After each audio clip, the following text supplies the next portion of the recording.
year is here, and you made it this far. There were good times and there were bad times, but yet, you are still here.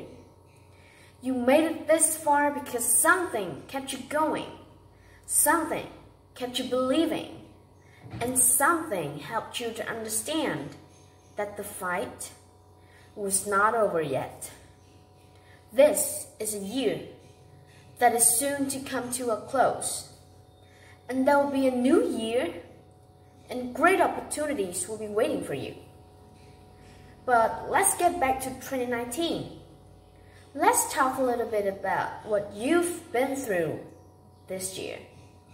You had to experience some things that you did not understand. You had the experience of greatness. You had the experience of weaknesses.